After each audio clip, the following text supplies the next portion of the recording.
Kalian mengharamkan babi dengan alasan salah satunya babi makan kotoran. Sementara saya bisa buat peternakan, kata si pasturnya, peternakan di Eropa, peternakan babi terbesar di Eropa, saya akan minumkan susu, saya makankan daging sama sayuran, nggak ada penyebab haramnya. Sementara kalian umat Islam.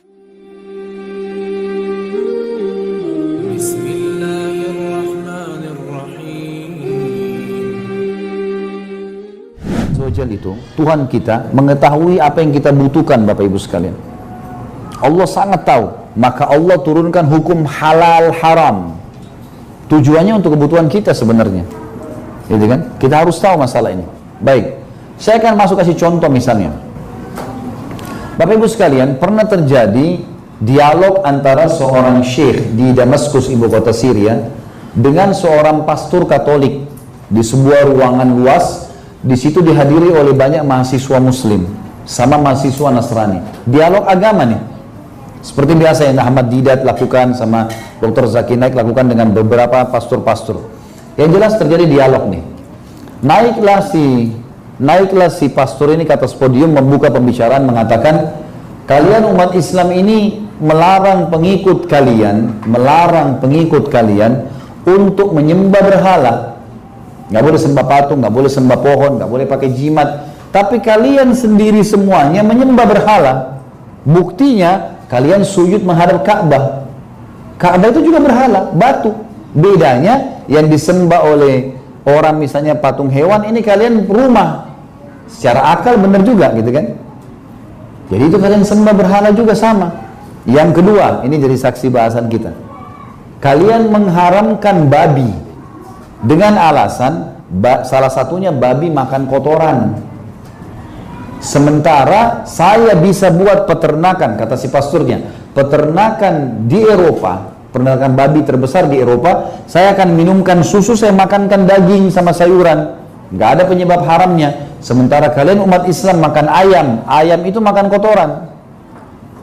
Ini dua syubhat, dua alasan dia ingin menyerang Islam.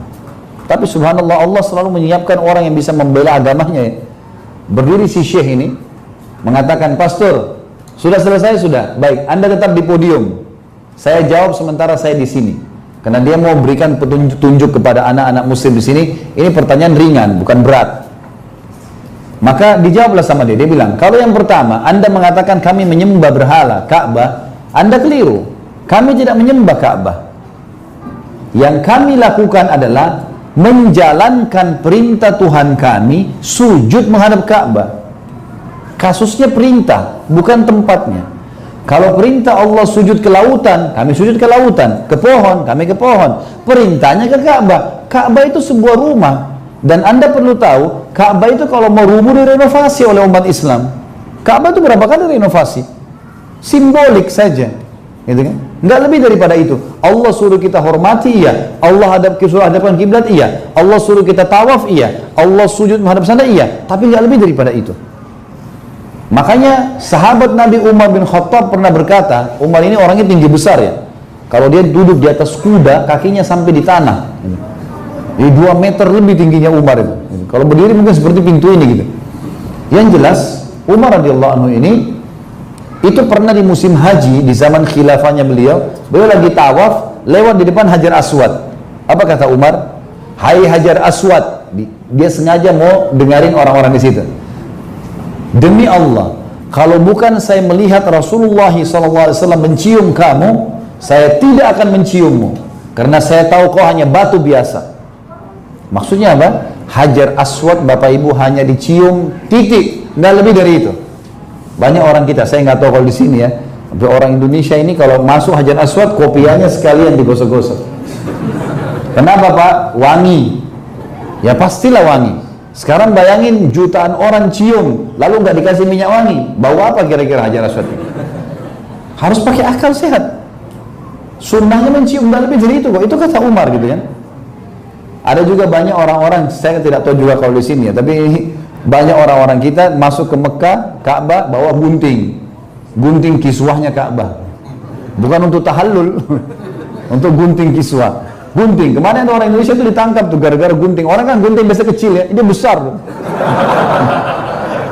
Bawa pulang jadikan jimat, soalnya digunting-gunting bawa jimat tuh. Ini apa, kiswah itu dibuat oleh kerajaan Saudi? Ada tempat pembuatannya di Mekah, ada, untuk memperindah Ka'bah. Nggak lebih dari itu kok, gitu kan. Jangan salah ini, gitu. Tapi orang banyak salah pahamin. Ringkas cerita, kita kembali ke tadi. Kata syekhnya, kami tidak menyembah Ka'bah, tapi kami sujud menghadap Ka'bah dan kami hormatin karena perintah Tuhan kami Allah. Nggak ada alasan lain. Yang kedua, masalah babi sama ayam. Ini kita lihat bagaimana hikmahnya ya, luar biasa jawabannya. Ternyata syekhnya ini mengikuti perkembangan teknologi dan ilmu pengetahuan disatukan dengan masalah hukum syar'i. Jadi ternyata Bapak Ibu sekalian, hewan yang dimakan dagingnya itu bisa, selain, ini penelitian terakhir ya, selain bisa menjadi nutrisi buat manusia dagingnya, juga bisa mentransfer sifat. Jadi hikmah kenapa dalam Islam tidak boleh makan hewan buas, itu karena bahaya ternyata. Dagingnya bisa jadi nutrisi, bisa bergabung, tapi permasalahannya bisa menjadi buas juga orang itu. Nah ini penelitian terakhir. Teman-teman sekalian, kata syekhnya, sekarang masalah babi sama ayam ya. Kata syekhnya, coba panitia naikkan babi 3 ekor di podium dan juga ayam, tapi babi dulu 3 ekor ya, 2 jantan 1 betina. Naikin babi dulu. Nah, babi ini Bapak Ibu sekalian punya sifat buruk nih. Apa sifat buruknya babi itu? Jadi babi ini kalau di alam manusia ya, kalau ada suami istri datang nih, kalau manusia. Nah babi ini dia datang sama betinanya.